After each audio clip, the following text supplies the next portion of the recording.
സാമൂഹിക നീതി ശാക്തീകരണ മന്ത്രാലയത്തിന്റെ കീഴിൽ കമ്മ്യൂണിറ്റി റേഡിയോ അസോസിയേഷൻ നിർമ്മിക്കുന്ന അടൽ വയോ അഭ്യോദയ യോജന അടിസ്ഥാനമാക്കിയിട്ടുള്ള പരിപാടി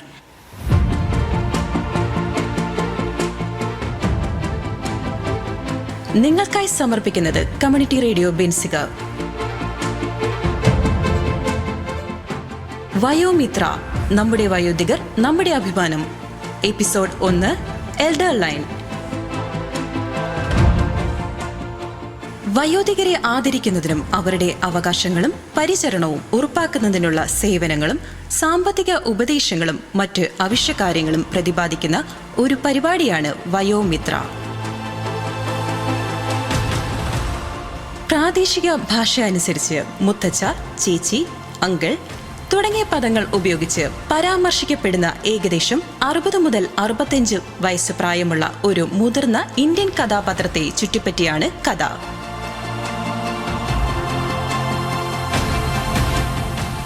ഇവിടെ ഇളയ കൊച്ചുമകളായ ലക്ഷ്മി മുത്തച്ഛന് കൂട്ടായി കൂടുന്നു. ഓരോ എപ്പിസോഡിലും അവർ അടൽ വയോ അഭ്യോദയ യോജന സ്കീമിന് പ്രസക്തമായ ഉപയോഗപ്രദമായ വിവരങ്ങൾ നൽകുന്ന സംഭാഷണങ്ങളിൽ ഏർപ്പെടുന്നു. ഈ പരിപാടിയിൽ പ്രാദേശിക നാടോടി സംഗീതം, സൗണ്ട് ബൈറ്റുകൾ, പ്രായമായവരുമായി ബന്ധപ്പെട്ട കഥകൾ എന്നിവയും ഉൾപ്പെടും. വയോമിത്ര, നമ്മുടെ വയോധികർ നമ്മുടെ അഭിമാനം. Episode 1, elder line. അവതരിപ്പിക്കുന്നത് ബോണി ജെ ബേസ്, ശ്രീലക്ഷ്മി MS, ഗോപിനാഥ്, സന്തോഷ് ഇരവിപുരം, രേഷ്മ MS. സാങ്കേതിക സഹായം ശിവപ്രിയൻ.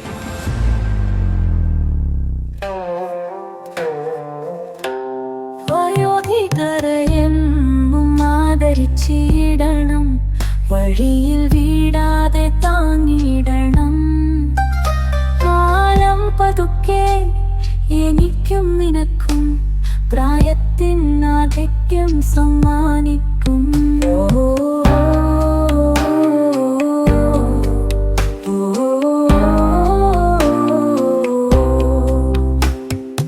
ഓർക്കാം, സ്നേഹിക്കാം, ആദരവാൽ നരയും ചുടിവെല്ലാം നെഞ്ചിലേറ്റി കൈപിടിച്ചിടാം, സഹായിച്ചിടാം.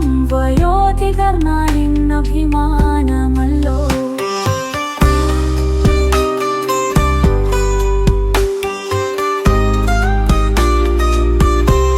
വയോധികരെ എന്നും ആദരിച്ചിടണം, വഴിയിൽ വീടാതെ താങ്ങിടണം.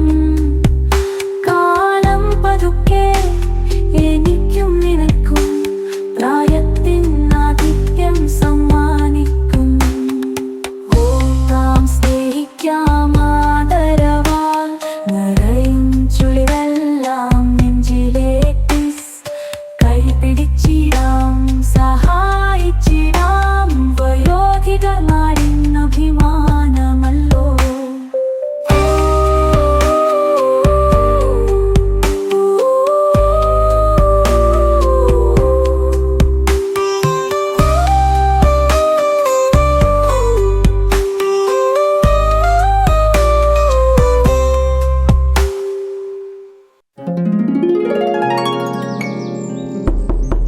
എനിക്ക് അകത്തേക്ക് വരാമോ? മുത്തശ്ശ, റെഡിയായോ? ഒരു നിമിഷം മോളെ, ഏകദേശം റെഡിയായി, ദാ വരുന്നു. ഓ, എല്ലാരും പറയും പെൺകുട്ടികൾ ഒരുങ്ങാൻ ഒരുപാട് സമയമെടുക്കുന്നു.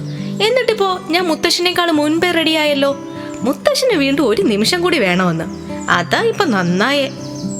നീ ഇപ്പോൾ എന്നേക്കാൾ മുന്നിലായിരിക്കാം, പക്ഷേ ഒന്നോർക്കണം, ഞാൻ ആ കാലഘട്ടം കഴിഞ്ഞെത്തിയിരിക്കുന്നു. ഹാൻഡിൽ വിത്ത് കെയർ ഘട്ടത്തിലാണ്. എന്താ മുത്തശ്ശൻ പറഞ്ഞതിന്റെ അർത്ഥം? അതിനർത്ഥം പുറത്ത് തണുപ്പുണ്ട്, അതിനാൽ എനിക്ക് എൻ്റെ വെസ്റ്റ്, സ്വെറ്റർ, സ്കാർഫ്, തോപ്പി ഇതൊന്നുമില്ലെങ്കിൽ അതിനർത്ഥം ഞാൻ മുത്തശ്ശനേക്കാൾ ശക്തിയാണെന്നാണ്. ഒപ്പം കൂടുതൽ സ്മാർട്ടും. പക്ഷെ മുത്തശ്ശ, മുത്തശ്ശന്റെ സുഹൃത്തുക്കളുമായി കൂടുന്നതിന് വേണ്ടി എന്റെ ഫ്രണ്ടിന്റെ പാർട്ടിക്ക് പോകുന്നതിൽ നിന്നും എന്നെ പിന്തിരിപ്പിച്ചത് മുത്തച്ഛനല്ലേ? അപ്പൊ മുത്തശ്ശനാണല്ലോ മിടുക്കൻ. ആ, അതിനുള്ള കഴിവ് എനിക്കുണ്ടായിരുന്നത് കൊണ്ടല്ലേ അപ്പോൾ ഞാൻ സ്മാർട്ടാണെന്ന് പറയാം, അല്ലേ മോളെ? അപ്പൊ നമുക്ക് ഇറങ്ങാം മുത്തച്ഛ. ശരി മോളെ. മുത്തച്ഛ, ഞാൻ 4 ദിവസത്തേക്ക് വന്നതാണ്. മുത്തച്ഛന്റെ സുഹൃത്തുക്കളുടെ മുമ്പിൽ എന്റെ ഇമേജ് കളയരുത്. മോളെ, അത് നീ വിഷമിക്കേണ്ട. നിനക്കൊരു ഇമേജ് ഉണ്ടെങ്കിലല്ലേ അത് കളയേണ്ടതുള്ളൂ. ഏതായാലും നമുക്ക് ആദ്യം അവരെ കാണാം, എന്താ? അത് ശരിയാണ്. പക്ഷെ എന്നോട് അവരെ കുറിച്ച് ഒരുപാട് കാര്യങ്ങൾ മുത്തച്ഛൻ പറഞ്ഞിട്ടുണ്ടല്ലോ. എന്നാ എന്നെ കുറിച്ച് അവരോട് എന്തെങ്കിലും പറഞ്ഞിട്ടുണ്ടോ? തീർച്ചയായിട്ടും പറഞ്ഞിട്ടുണ്ട്. ശരിക്കും എന്താ അവരോട് പറഞ്ഞേ? നീ സാമൂഹിക ശാസ്ത്രം പഠിക്കുന്നുവെന്നും സാമൂഹിക സേവനത്തിൽ ഏർപ്പെടുന്നുവെന്നും അവധിക്കാലത്ത് എന്നെ സന്ദർശിക്കാൻ വന്നതാണെന്നും ഇന്ന് അടൽ വയോ അഭ്യുദയ യോജനയെക്കുറിച്ച് വിശദീകരണം തരുവാൻ വേണ്ടി വരുന്നുവെന്ന് പറഞ്ഞിട്ടുണ്ട്. അത് നന്നായി മുത്തച്ഛ. താങ്ക്സ് മോളെ. എന്റെ ബിരുദം പൂർത്തിയായതിനു ശേഷം എന്റെ സ്വന്തം NGO ആരംഭിച്ചു കഴിഞ്ഞ മുത്തച്ഛനെ എന്റെ PR മാനേജറായിട്ട് നിയമിക്കും. ഒരു പക്ഷേ ഒരു ദിവസം ഞാൻ നിന്റെ PR മാനേജർ ആയേക്കാം. എന്നാൽ തൽക്കാലം നീ എന്റെ ഡ്രൈവർ ആകണം. സന്തോഷം. നമുക്ക് പോകാം. ശരി, പോകാം.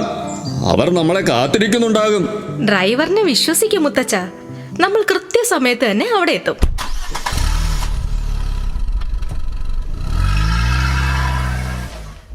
മുത്തച്ഛ, മുത്തച്ഛനും സുഹൃത്തുക്കളും ഒരുമിച്ച് നിർമ്മിച്ച ഒരു പാട്ടുണ്ടല്ലോ, അത് പ്ലേ ചെയ്യാം.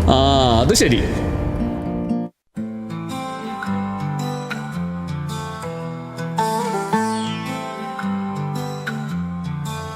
വയോധികയെന്നും ആദരിച്ചിടണം, വഴിയിൽ വീഴാതെ കാണിടണം.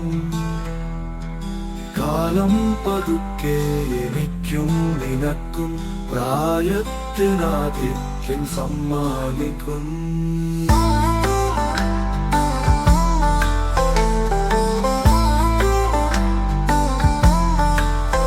ഓർക്കാം സ്നേഹിക്കാം ആദരവാൽ, നരയും ചുളിവെല്ലാം നെഞ്ചിലെത്തി. കൈപിടിച്ചിടാം, സഹായിച്ചിടാം, വയോധികർ നാടിൻ അഭിമാനമല്ലോ.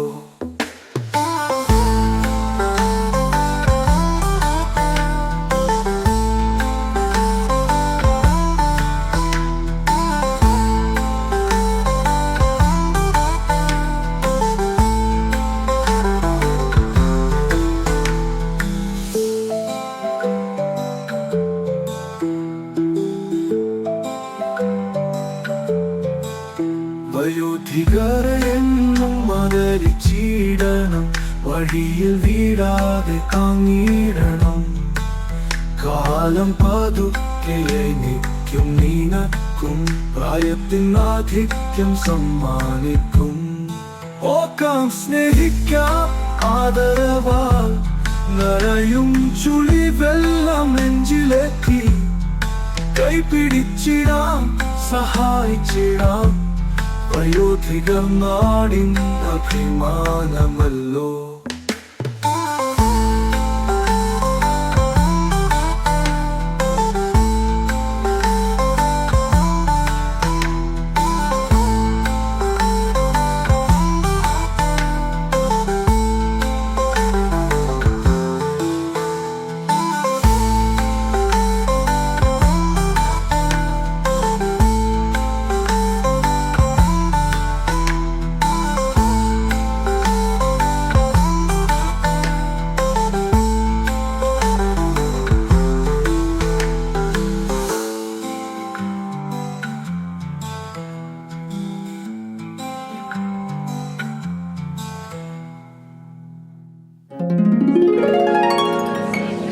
ശരി മോളെ, നമുക്ക് തുടങ്ങാം.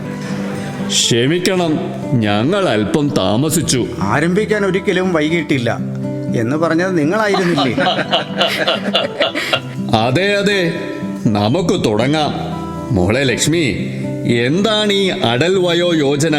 പേര് പോലും അല്പം കഠിനമായി തോന്നുന്നു മോളെ. അടൽ വയേ. പേരൽപ്പം സങ്കീർണമായിരിക്കാം അങ്കിൾ. എന്നാൽ ഈ പദ്ധതി നിങ്ങളുടെ ജീവിതം അനായാസമാക്കുന്നതിനെ കുറിച്ചാണ്. ആ പറഞ്ഞത് ശരി. ഒരു പേരിൽ എന്തിരിക്കുന്നു റാം? നമുക്കതിനെ അടൽ യോജന എന്ന് വിളിക്കാം. അതെ, അടൽ യോജന അത് ശരിയാണെന്ന് തോന്നുന്നു. നമ്മുടെ അടൽജിയെ പോലെ തന്നെ. ഈ പേരിൽ എല്ലാവരും സന്തുഷ്ടരാണെന്ന് തോന്നുന്നു. അതിൽ എന്തെങ്കിലും പ്രശ്നമുണ്ടോ? ഓക്കെ അല്ലേ?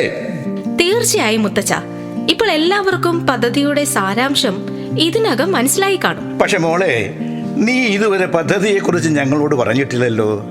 അപ്പോൾ സാരാംശം എങ്ങനെ ലഭിക്കും? ലളിതമായ രീതിയിൽ മുതിർന്നവരുടെ ജീവിതം ലളിതമാക്കുക എന്നതാണ് ഈ പദ്ധതിയുടെ സാരാംശം. നോക്കൂ, കഠിനമായ ഒരു പേര് ലളിതമാക്കിയില്ലേ? അതൊരു ചെറിയ കാര്യമാണ്. പക്ഷേ മോളുടെ അഭിനന്ദനം ഞങ്ങളെ ശരിക്കും സന്തോഷിപ്പിക്കുന്നു. നമ്മൾ മഹത്തരമായി എന്തോ ചെയ്ത ഒരു ഫീല്. നമുക്ക് പലതും ചെയ്യാൻ പറ്റുമെന്ന് ഒരു ആത്മവിശ്വാസം തോന്നുന്നു. പക്ഷേ ഞങ്ങളുടെ കുടുംബത്തിൽ അവർ നമ്മളെ പരിഗണിക്കുന്നില്ല. നമ്മളോട് സംസാരിച്ചാലല്ലേ നമ്മുടെ മഹത്വം അവരറിയൂ. ഞങ്ങൾക്ക് വേണ്ടി 2 മിനിറ്റ് ചെലവഴിക്കാൻ അവർക്ക് സമയമില്ല. ഹേ, അങ്ങനെ പറയരുത്. അവർക്ക് അവരുടേതായ തിരക്കുകളുണ്ട്. ശരി, നമ്മൾ ഒരുപാട് സമ്മർദ്ദങ്ങൾ അനുഭവിച്ചില്ലേ? എന്നിട്ട് നമ്മൾ അവരോട് മിണ്ടാതിരുന്നിട്ടുണ്ടോ? ഞാൻ മോനോട് ദിവസങ്ങളായിട്ട് പറയുന്നു എന്നെ കണ്ണാശുപത്രിയിൽ ഒന്ന് കൊണ്ടുപോകാൻ. പക്ഷെ അവനത് ജോലിയിൽ നിന്നും അവധിയെടുക്കാൻ കഴിയുന്നില്ലെന്ന് പോലും എന്നാണ് പറയുന്നത്. എൻ്റെ മരുമകൾ എന്നും ജോലിക്ക് പോകുന്നുണ്ട്. ഞാൻ ദിവസവും ഒറ്റയ്ക്കാണ്. ഇന്നലെ എൻ്റെ കാൽമുട്ട് മേശയിലൊന്നിടിച്ചു. വല്ലാത്ത വേദനയായിരുന്നു. പകൽ മുഴുവൻ കിടപ്പായിരുന്നു. അവൾ തിരിച്ചു വന്നതിന് ശേഷമാണ് ഒരു ഗ്ലാസ് വെള്ളം പോലും കിട്ടിയത്. ഈ കുട്ടികൾ സമ്പാദിക്കാൻ തുടങ്ങിയാൽ അവർ മുതിർന്നവരെ സ്നേഹിക്കാൻ മറക്കുന്നു. സലീം ഭായ്, അവർക്ക് സ്നേഹമില്ലാഞ്ഞിട്ടല്ല, ദിവസേനയുള്ള തിരക്കുകൾ കാരണം അവർക്ക് സമയം കിട്ടുന്നില്ല. അത് മനസ്സിലാക്കണം. നിങ്ങൾ ശരിക്കും ഭാഗ്യവാനാണ്. നിങ്ങളുടെ കൊച്ചുമകൾ നിങ്ങളെ ഇവിടെ എത്തിച്ചില്ലേ? പക്ഷേ എല്ലായ്പ്പോഴും അതിന് കഴിയുമോ? എന്തുകൊണ്ട്? കാരണം ഇവിടെ എത്താൻ ഒരുപാട് സമയമെടുക്കും. ഞാൻ തന്നെ ഇപ്പൊ എന്തുമാത്രം സമയം നഷ്ടപ്പെടുത്തിയാണ് ജോലിയും കളഞ്ഞ് ജോലിയും നഷ്ടമാക്കി ഇവിടെ വന്നത്. മോളെ, നീ എന്തായി പറയുന്നത്? ഞാൻ ഉദ്ദേശിച്ചത് എപ്പോഴും എനിക്ക് വരേണ്ട ആവശ്യം ഉണ്ടാകാറില്ല എന്നാണ്. അപ്പോൾ അവരെങ്ങനെ എല്ലാം പൂർത്തിയാക്കും? ഒരു ഫോൺ കോള് മാത്രം മതി.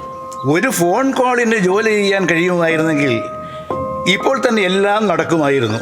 ഞാൻ എൻ്റെ മകനെ ദിവസവും 8 പ്രാവശ്യം വിളിക്കാറുണ്ട്. എൻ്റെ കാഴ്ചശക്തിയും ഓരോ ദിവസം കഴിയും തോറും വഷളായിക്കൊണ്ടിരിക്കുന്നു. അങ്കിൾ വിളിക്കേണ്ട നമ്പറിൽ വിളിച്ചില്ല, അതാണ് പ്രശ്നം. മോളെ, ഞാൻ എൻ്റെ മകൻ്റെ നമ്പർ വലിയ അക്ഷരത്തിൽ എഴുതി വച്ചിരിക്കുക. എനിക്ക് തെറ്റില്ല.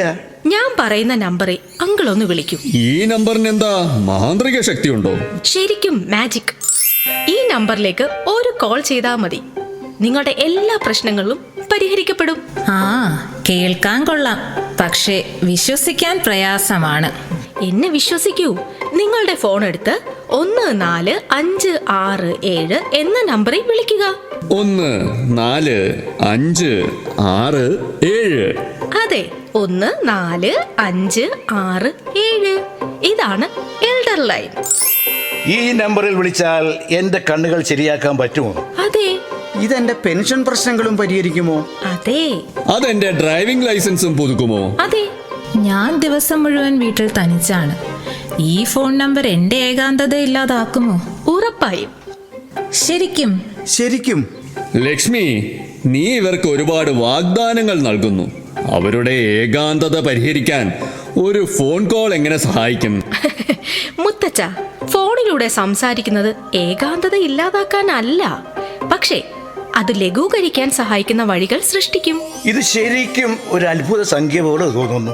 ശരിക്കും അത്ഭുതം. ശരി, ഇതിനെന്ത് ചിലവ് വരും? ഞങ്ങൾ എങ്ങനെ പണം നൽകും? ഇതൊരു ടോൾ ഫ്രീ നമ്പറാണ്. തികച്ചും സൗജന്യമാണ്. സൗജന്യമാണോ? അപ്പോൾ ആർക്കും വിളിക്കാമെന്നോ? അതിനൊന്നും ചെലവാകില്ലേ? അതെ, രാവിലെ 8 മണി മുതൽ രാത്രി 8 മണി വരെ ഏത് സമയത്തും നിങ്ങൾക്ക് എല്ലാവർക്കും പൂർണ്ണ വിവരം നൽകാൻ കഴിയുന്ന ബന്ധപ്പെട്ട ഉദ്യോഗസ്ഥനുമായി നേരിട്ട് സംസാരിക്കാനുള്ള അവസരം ഒരുക്കാം. ടോൾ ഫ്രീ നമ്പറിനെ കുറിച്ചും സേവനങ്ങളെക്കുറിച്ചും ഉദ്യോഗസ്ഥൻ വിശദീകരിക്കും. അപ്പോൾ നിങ്ങളുടെ എല്ലാ ചോദ്യങ്ങൾക്കും ഉത്തരം ലഭിച്ചോ? എനിക്കൊരു ചെറിയ സംശയം ഇപ്പോൾ ദൂരീകരിക്കപ്പെടും. എന്നാൽ ആദ്യം ചെറിയ സംശയമാണോ വലിയ സംശയമാണോ എന്ന് പറയും. എന്നെ കളിയാക്കരുത്. അപ്പോൾ കളിയാക്കാനോ തമാശ പറയാനോ പാടില്ലേ? നമുക്ക് മറ്റെന്ത് ചെയ്യാൻ പറ്റും? ചോദ്യങ്ങൾ ചോദിക്കൂ. അങ്കിൾ പറയൂ, എന്താ അങ്കിളിന്റെ സംശയം? മോളെ, ഈ നമ്പറിൽ വിളിക്കുമ്പോൾ ഇതിനായി 1 അമർത്തു, അതിനായി 2 അമർത്തു എന്ന് പലപ്പോഴും പറയുന്നതായി ശ്രദ്ധിച്ചിട്ടുണ്ട്. നിരവധി ഓപ്ഷനുകൾ അമർത്തിയതിനു ശേഷവും നിങ്ങൾക്കാരോടും സംസാരിക്കാൻ കഴിഞ്ഞേക്കില്ല. അല്പം ക്ഷമയോടെ ഇരിക്കൂ. നമ്മളെപ്പോലെ നിരവധി ആളുകൾ വിളിക്കുന്നുണ്ടാകും. താമസിക്കാതെ, അല്ലെങ്കിൽ പിന്നീട് അത് ലഭിക്കും. ലക്ഷ്മി മോൾ പറഞ്ഞല്ലോ, ആര് വിളിച്ചാലും അവർ കേൾക്കുമെന്ന്. അങ്കിൾ, നമുക്ക് ഇപ്പൊ തന്നെ വിളിച്ച് എന്ത് പ്രതികരണമാണ് ലഭിക്കുന്നതെന്ന് നോക്കാം. അതെ, അതൊരു നല്ല ആശയമാണ്. വിളിക്കൂ. ഞാനോ? വേറെ ആര്? നിങ്ങളുടെ കാഴ്ചയുടെ പ്രശ്നങ്ങളെക്കുറിച്ച് അവരോട് പറയുക. ചേച്ചി, നിങ്ങൾ ആദ്യം വിളിക്ക്. ഒരു സ്ത്രീ ആദ്യം വിളിച്ചാൽ അത് നല്ലതായിരിക്കും. സലീം ഭായ്, എന്തിനാണ് മടിക്കുന്നത്? ശരി, ചേച്ചി ആദ്യം വിളിക്കൂ. ഓ, ഞാനോ?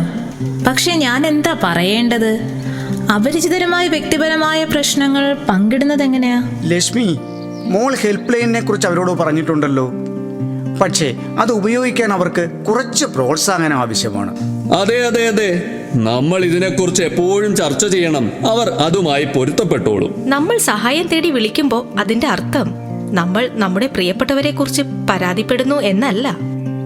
പക്ഷേ എൻ്റെ മകൻ അതങ്ങ് ഇഷ്ടപ്പെടുന്നില്ല. എൻ്റെ മക്കൾക്കും അത് ഇഷ്ടപ്പെടണമെന്നില്ല. അവർ പറയുന്നത്, ആളുകൾ പറയും അവരുടെ മക്കൾ അവരെ പരിപാലിക്കുന്നില്ലെന്നും അതുകൊണ്ട് അവർ പുറത്തുനിന്ന് സഹായം തേടുന്നുവെന്നും. അവർ പറഞ്ഞത് പൂർണ്ണമായും തെറ്റല്ല. നമ്മൾ കുടുംബാംഗങ്ങളെയും കൂട്ടത്തിൽ ഉൾപ്പെടുത്തണം. ശരി, നമുക്ക് അവരോട് സംസാരിക്കാം. ആദ്യം ഞാൻ നിങ്ങളോട് ഒരു കഥ പറയാം. അത് കൊള്ളാം. പണ്ട് നമ്മൾ കുട്ടികൾക്കാ കഥ പറഞ്ഞു കൊടുക്കുന്നത്. ഇപ്പോ അവര് നമുക്ക് കഥ പറഞ്ഞു തരുന്നു. ശരി മോളെ, തുടങ്ങിക്കോളൂ, നമുക്ക് കഥ കേൾക്കാം.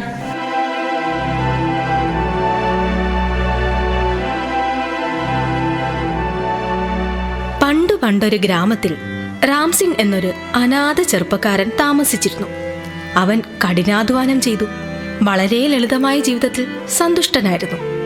ഒരു ദിവസം ജോലിയിൽ നിന്ന് മടങ്ങുമ്പോൾ റോഡിൽ തിളങ്ങുന്ന എന്തോ കണ്ടു. അതെടുത്തപ്പോ അതൊരു വെള്ളി നാണയമാണെന്ന് മനസ്സിലായി. രാംസിംഗിന് സന്തോഷമായി. എങ്കിലും എന്ത് ചെയ്യണമെന്ന് ആലോചിച്ചു. അവൻ അവന്റെ ആവശ്യങ്ങൾക്ക് വേണ്ടത്ര സമ്പാദിച്ചു. അപ്പോ വെള്ളി നാണയം എവിടെ സൂക്ഷിക്കും? കുറെ ആലോചിച്ച ശേഷം അയാളുടെ മുഖത്തൊരു പുഞ്ചിരി വിടർന്നു. ഗ്രാമവാസികൾ അദ്ദേഹത്തിന്റെ വിവാഹത്തെക്കുറിച്ച് ചർച്ച ചെയ്യുകയായിരുന്നു. അവന് ഉടനെ ഒരു കുടുംബം ഉണ്ടാകുമെന്നും മറ്റും. അതോർത്തപ്പോ അവന് തോന്നി, ഞാൻ ഈ നാണയം എന്റെ ഭാവി ഭാര്യയ്ക്കായി സൂക്ഷിക്കും. രാംസിംഗ് തന്റെ ചെറിയ കുടിലിൽ നാണയം ഒളിപ്പിക്കാൻ ശ്രമിച്ചു. പക്ഷേ യാതൊരു സുരക്ഷയുമില്ലാത്ത ഒരു കുടിലിൽ ഒറ്റയ്ക്ക് താമസിച്ചിരുന്നതിനാൽ അനുയോജ്യമായ ഒരു സ്ഥലം കണ്ടെത്താൻ അവന് കഴിഞ്ഞില്ല. ഏറെ ആലോചിച്ച ശേഷം അവൻ ആ നാണയം രാജാവിന്റെ പഴയ കൊട്ടാരത്തിന്റെ അവശിഷ്ടങ്ങളുടെ ചുവരിൽ ഒളിപ്പിക്കുകയും ഇഷ്ടികകൾ കൊണ്ട് അടയ്ക്കുകയും ചെയ്തു. ഒടുവിൽ അയാൾക്ക് ആശ്വാസം തോന്നി. ഏതാനും മാസങ്ങൾക്ക് ശേഷം ഗ്രാമവാസികൾ അവന്റെ വിവാഹം നിശ്ചയിക്കുകയും കുട്ടിക്കാലം മുതൽ തനിച്ചായിരുന്ന അവന് ഇപ്പോൾ സ്വന്തമായി ഒരു കുടുംബം ഉണ്ടായതിൽ സന്തോഷിക്കുകയും ചെയ്തു.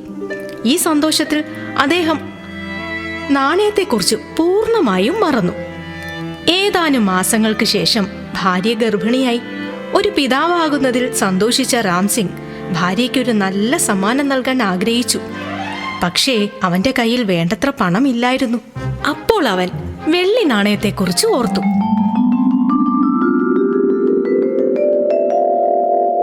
അവൻ കിതച്ചുകൊണ്ട് കൊട്ടാരത്തിലേക്ക് ഓടി വരുന്നത് കണ്ട് രാജാവ് സംശയിച്ചു. പട്ടാപ്പകൽ ഒരു ചെറുപ്പക്കാരൻ എന്തിനാണ് ഭ്രാന്തനെ പോലെ ഓടുന്നത്? എന്തെങ്കിലും ഗുരുതരമായി സംഭവിച്ചു കാണും. ദയാലുവായ രാജാവ് തന്റെ ജനത്തെ പരിപാലിക്കേണ്ടത് തന്റെ കടമയല്ലേ എന്ന് കരുതി ആ ചെറുപ്പക്കാരനെ വിളിക്കാൻ കാവൽക്കാരനെ അയച്ചു. കാരണം എന്താണെന്ന് രാജാവ് രാംസിംഗിനോട് ചോദിച്ചപ്പോ അവൻ പറഞ്ഞു, മഹാരാജാവേ, ഞാൻ എന്റെ നിധി അങ്ങയുടെ പഴയ കൊട്ടാരത്തിൽ ഒളിപ്പിച്ചു. രാജാവ് അമ്പരന്നു. ഒരു നിധി? അതെ, ഒരു വെള്ളി നാണയം മഹാരാജാവേ. മഹാരാജാവ് പറഞ്ഞു, നിങ്ങളെ കണ്ടാൽ ഒരു ധനികനെ പോലെ തോന്നുന്നേയില്ലല്ലോ. ആട്ടെ, എത്ര വെള്ളി നാണയങ്ങളുണ്ട്? ഞാൻ അത് നിനക്ക് തരാം. നിന്റെ ജീവൻ നീ അപകടത്തിലാക്കേണ്ടതില്ല. എന്റെ ജനങ്ങളുടെ സുരക്ഷയാണ് എന്റെ പ്രധാന കടമ. എത്ര നാണയങ്ങളുണ്ട്? 1000മോ? ഇല്ല മഹാരാജാവേ, 100? ഇല്ല മഹാരാജാവേ. പിന്നെ നീ എന്തിനാണ് ഈ നട്ടുച്ചയ്ക്ക് 1 ഡസൻ നാണയങ്ങൾക്ക് വേണ്ടി പരക്കം പായുന്നത്? രാം സിംഗ് പറഞ്ഞു. ഇത് 1 ഡസനല്ല മഹാരാജാവേ. പിന്നെന്താ? രാജാവ് അന്വേഷിച്ചു. ഞാൻ അവിടെ 1 വെള്ളി നാണയം ചുമരിൽ ഒളിപ്പിച്ചു, രാം സിംഗ് വിശദീകരിച്ചു. രാജാവ് ചിരിക്കാൻ തുടങ്ങി. നിങ്ങളുടെ സത്യസന്ധതയിൽ ഞാൻ വളരെയധികം വിലമതിക്കുന്നു. നിങ്ങൾക്ക് 1000-ഓളം നാണയങ്ങൾ ഉണ്ടെന്ന് എന്നോട് പറയാമായിരുന്നു. പക്ഷേ നിങ്ങൾ കള്ളം പറഞ്ഞില്ല. അതുകൊണ്ട് നാം നിനക്ക് 1000 നാണയങ്ങൾ നൽകും. വളരെ ബഹുമാനത്തോടെ അല്പനേരം നിശബ്ദത പാലിച്ചുകൊണ്ട് അവൻ പറഞ്ഞു. വളരെ നന്ദി മഹാരാജാവേ. പക്ഷേ ആ നാണയം എന്റെ സ്വന്തം നിധിയാണ്. ഞാൻ ആദ്യമായി ഒരു പിതാവാകാൻ പോകുകയാണ്. ദയാപരമായ സംഭാവനയിൽ നിന്നും എന്റെ ഭാര്യയ്ക്ക് സമ്മാനങ്ങൾ നൽകാൻ ഞാൻ ആഗ്രഹിക്കുന്നില്ല. ഇത്രയും ലളിതനായ ഒരു മനുഷ്യന് എത്രത്തോളം ആത്മാർത്ഥത കൈവശപ്പെടുത്താൻ കഴിയുമോ എന്ന് രാജാവ് ആശ്ചര്യപ്പെട്ടു. പക്ഷേ ഇപ്പോ കാര്യം ഗൗരവമാണ്. ഈ ചെറുപ്പക്കാരന്റെ മാന്യമായ നിലപാടിൽ രാജാവിന് അപമാനം തോന്നി. അദ്ദേഹം ഉറക്കെ പ്രഖ്യാപിച്ചു, ഞാൻ നിങ്ങൾക്ക് 5000 നാണയങ്ങൾ തരും. നിങ്ങൾക്ക് ഇവിടെ നിന്നും മടങ്ങാം. രാജാവിന്റെ വാഗ്ദാനം താൻ അംഗീകരിച്ചില്ലെങ്കിൽ തന്റെ ജീവൻ നഷ്ടപ്പെടുമെന്ന് രാം സിംഗിന് മനസ്സിലായി. പക്ഷെ എന്ത് വില കൊടുത്തും തന്റെ നാണയം വീണ്ടെടുക്കാൻ അവൻ ആഗ്രഹിച്ചു. അവൻ താഴ്മയോടെ ചോദിച്ചു, മഹാരാജാവേ, നിങ്ങൾ വളരെ ദയവുള്ളവനാണ്. ഞാൻ മറ്റെന്തെങ്കിലും ചോദിക്കട്ടെ? ആ ചെറുപ്പക്കാരൻ തന്റെ മുൻപിൽ ഒരു യാചകനായി തന്നെ സമീപിക്കുന്നത് രാജാവിനെ സന്തോഷിപ്പിച്ചു. രാജാവ് ദയോടെ പറഞ്ഞു, തീർച്ചയായും നിനക്ക് ഇഷ്ടമുള്ളത് ചോദിക്കാം. രാം സിംഗ് കൈകൾ കൂപ്പി പറഞ്ഞു, മഹാരാജാവേ, ഞാൻ കുട്ടിക്കാലം മുതൽ ഒരു ചെറിയ കുടിലിലാണ് താമസിച്ചിരുന്നത്. ഇപ്പോൾ ഞാൻ എന്റെ സ്വന്തം കുടുംബജീവിതം ആരംഭിക്കുമ്പോൾ എനിക്ക് അനുയോജ്യമായ ഒരു വീട് നിർമ്മിക്കാൻ എനിക്കൊരു ചെറിയ ഭൂമി ലഭിക്കുമോ? രാജാവ് സന്തോഷത്തോടെ മറുപടി പറഞ്ഞു, സംസ്ഥാനത്തിന്റെ അധികാരത്താൽ നിങ്ങൾക്ക് ഇഷ്ടമുള്ളിടത്ത് 5 ഏക്കർ ഭൂമി ലഭിക്കുമെന്ന് ഞാൻ പ്രഖ്യാപിക്കുന്നു. രാം സിംഗ് വീണ്ടും കൈകൾ കൂപ്പി പറഞ്ഞു, മഹാരാജാവേ, കൊട്ടാരത്തിന്റെ വടക്കുഭാഗത്തുള്ള സ്ഥലം മതി എനിക്ക്. രാജാവ് മറുപടി പറഞ്ഞു, വളരെ നന്നായി. നിനക്കറിയാം പഴയ കൊട്ടാരം വടക്ക് ദിശയിലാണെന്ന്. നീ എന്റെ കൽപ്പന അനുസരിച്ചു. ഇപ്പോ നിന്റെ നിക്ഷേപം നിനക്ക് ലഭിക്കും. നീ സത്യസന്ധനും കഠിനാധ്വാനിയും ജ്ഞാനിയും അചഞ്ചലനുമാണ്. നാം ആഗ്രഹിക്കുന്ന കാര്യങ്ങൾക്കായി നാം പരിശ്രമിക്കുകയാണെങ്കിൽ നമ്മുടെ ശ്രമങ്ങൾ നമ്മെ പിന്തുണയ്ക്കാൻ മറ്റുള്ളവരെ നിർബന്ധിതരാക്കിയേക്കാം എന്നതാണ് കഥയുടെ ധാർമ്മികത. കൊള്ളാം ലക്ഷ്മി. പദ്ധതി കൃത്യമായി മനസ്സിലാകാത്തവർക്ക് പോലും കാര്യം മനസ്സിലാകുന്ന വിധത്തിൽ നീ കഥ വിശദീകരിച്ചു. ഇനി നിങ്ങൾ പറയൂ, എന്താണ് നിങ്ങൾക്ക് മനസ്സിലായതെന്ന്? അതായത് ഈ ഹെൽപ്പ് ലൈനിനെ കുറിച്ച് ലക്ഷ്മി മോൾ ഞങ്ങൾക്ക് പറഞ്ഞു തന്നതുപോലെ ഞങ്ങൾ ഞങ്ങളുടെ സുഹൃത്തുക്കളെയും അറിയിക്കും. ഞങ്ങൾ പല കാര്യങ്ങളും പറഞ്ഞു വന്നു. മകൻ ഇഷ്ടപ്പെടില്ല, മരുമകൾ എന്ത് വിചാരിക്കും എന്നുമൊക്കെ. പക്ഷെ അതൊന്നും വകവയ്ക്കാതെ മോൾ പറഞ്ഞതുപോലെ നമുക്ക് അവസരം ലഭിക്കുമ്പോഴെല്ലാം ഈ വിവരങ്ങൾ നമ്മുടെ സുഹൃത്തുക്കളുമായി പങ്കുവയ്ക്കാൻ ശ്രമിക്കണം. കാരണം ഇതൊന്നും നമ്മുടെ മക്കളെ മോശമാക്കാനല്ല, മറിച്ച് നമ്മുടെ സ്വന്തം നേട്ടത്തിന് വേണ്ടിയാണ്. കൊള്ളാം മുത്തച്ഛ. അതെ അങ്കിൾ, നമുക്ക് ഇപ്പൊ വിളിക്കേണ്ടേ? തീർച്ചയായും തീർച്ചയായും. നിങ്ങൾ 1 4 5 6 7 വിളിക്കൂ. നിങ്ങൾ എന്റെ കോൾ എടുക്കില്ലേ? ഇനി നിങ്ങൾ ഇതിനായി 1 അമർത്തുക, അതിനായി 2 അമർത്തുക എന്നൊന്നും പറയില്ലല്ലോ അല്ലേ?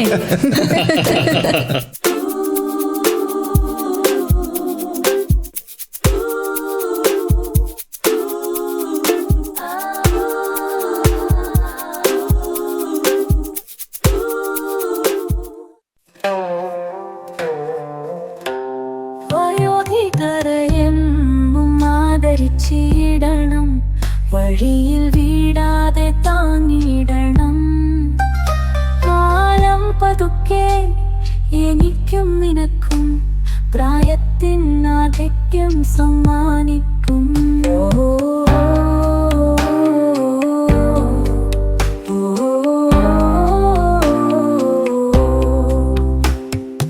ഓർക്കാം, സ്നേഹിക്കാം ആദരവാൽ, നരയും ചുടിവെല്ലാം നെഞ്ചിലേറ്റി കൈപിടിച്ചിടാം, സഹായിച്ചിടാം.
നിങ്ങൾ ഇതുവരെ കേട്ടത് സാമൂഹിക നീതി ശാക്തീകരണ മന്ത്രാലയത്തിന്റെ കീഴിൽ കമ്മ്യൂണിറ്റി റേഡിയോ അസോസിയേഷൻ നിർമ്മിച്ച അടൽ വയോ അഭ്യോദയ യോജന അടിസ്ഥാനമാക്കിയിട്ടുള്ള പരിപാടി.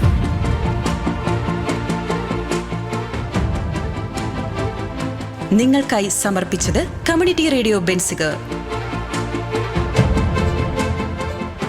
വയോമിത്ര, നമ്മുടെ വയോധികർ നമ്മുടെ അഭിമാനം. Episode 1, elder line. വയോധികരെ ആദരിക്കുന്നതിനും അവരുടെ അവകാശങ്ങളും പരിചരണവും ഉറപ്പാക്കുന്നതിനുള്ള സേവനങ്ങളും സാമ്പത്തിക ഉപദേശങ്ങളും മറ്റ് അവശ്യകാര്യങ്ങളും പ്രതിപാദിക്കുന്ന ഒരു പരിപാടിയാണ് വയോമിത്ര. പ്രാദേശിക ഭാഷ അനുസരിച്ച് മുത്തച്ഛ, ചേച്ചി, അങ്കിൾ തുടങ്ങിയ പദങ്ങൾ ഉപയോഗിച്ച് പരാമർശിക്കപ്പെടുന്ന ഏകദേശം 60 മുതൽ 65 വയസ്സ് പ്രായമുള്ള ഒരു മുതിർന്ന ഇന്ത്യൻ കഥാപാത്രത്തെ ചുറ്റിപ്പറ്റിയാണ് കഥ.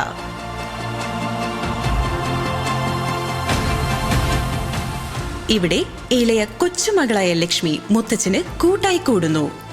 ഓരോ എപ്പിസോഡിലും അവർ അടൽ വയോ അഭ്യോദയ യോജന സ്കീമിന് പ്രസക്തമായ ഉപയോഗപ്രദമായ വിവരങ്ങൾ നൽകുന്ന സംഭാഷണങ്ങളിൽ ഏർപ്പെടുന്നു. ഈ പരിപാടിയിൽ പ്രാദേശിക നാടോടി സംഗീതം, സൗണ്ട് ബൈറ്റുകൾ, പ്രായമായവരുമായി ബന്ധപ്പെട്ട കഥകൾ. വയോമിത്ര, നമ്മുടെ വയോധികർ നമ്മുടെ അഭിമാനം. Episode 1, elder line.